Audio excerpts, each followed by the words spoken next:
শরীরটা বেশি ভালো না, তাই ভাবলাম যে শীতের সব সবজি দিয়ে খিচুড়ি রান্না করে রাখি। একটা আইটেমই হবে, রান্না করতে ইচ্ছে করে না এবং পানি ছুঁতে ইচ্ছে করে না।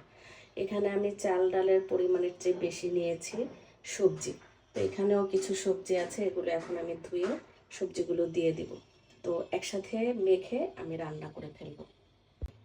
এই যে এক পাতিল সবজি নিলাম, মানে চাল আর ডাল কিন্তু খুবই অল্প পরিমাণ, আর সবজি খুব বেশি দিয়েছি। আর গাজীপুর থেকে আসার পর থেকেই তো আমার ঠান্ডা জ্বর, মানে কি বলবো, পানি ছুলেই মনে হয় যে একদম আমার অবস্থা খারাপ হয়ে যায়, শীতে শরীরে কাঁপুনি দেয়।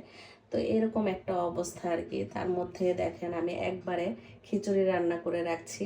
দেখা যাক, মনে হয় একদিন দুদিন পর্যন্ত খেতে পারবো, কিচ্ছু করার নাই।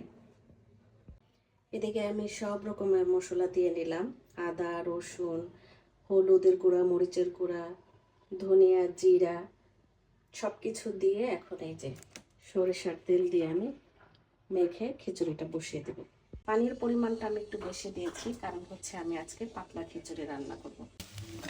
খিচুড়িতে বাগার দেওয়ার জন্য আমি পেঁয়াজ রেখে আর হচ্ছে পাঁচফোড়ন সাথে শুকনো মরিচ দিয়ে বাগারটা দিয়ে দেবো। আর এদিকে খিচুড়ি এমন ফুলা ফুলেছে, কি বলবো, আমি এত কম করে চাল দিলাম, তারপরও একদম, সবজি তো আমি খুবই বেশি দিয়েছি, চাল পরিমাণে কম দিয়েছি, তারপর একদম ফুলে পাতিল ভরে গেছে।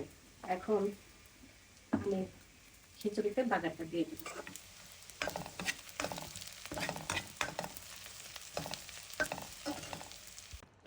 এখন এই যে ধনিয়া পাতা দিয়ে আমি খিচুড়িটা নামিয়ে ফেলবো। বাগার দেওয়া শেষ, ধনিয়া পাতা দেওয়া শেষ, কিন্তু খিচুড়িটা অত পাতলা হয় নাই। পাতলা খিচুড়ি করতে যে আমার সব সময় এরকম ঘন হয়ে যায়। এখন তো ডিম ভাজি করে নিচ্ছি, ডিম ভাজি দিয়ে খিচুড়ি দিয়ে খাবো। সাথে আছে গতকালের মুরগির তরকারি, লাউ দিয়ে মুরগি রান্না করেছিলাম। ফাইনালি আমার খিচুড়িটা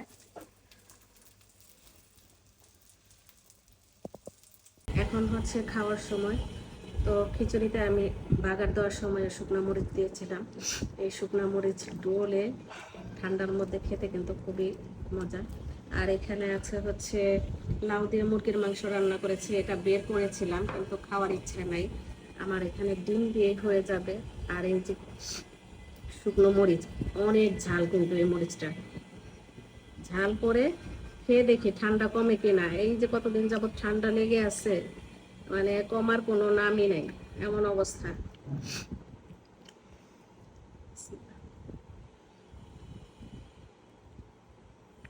হলুদ মনে হয় একটু বেশি পড়ে গেছে, একটু হলুদের গন্ধ আসতেছে।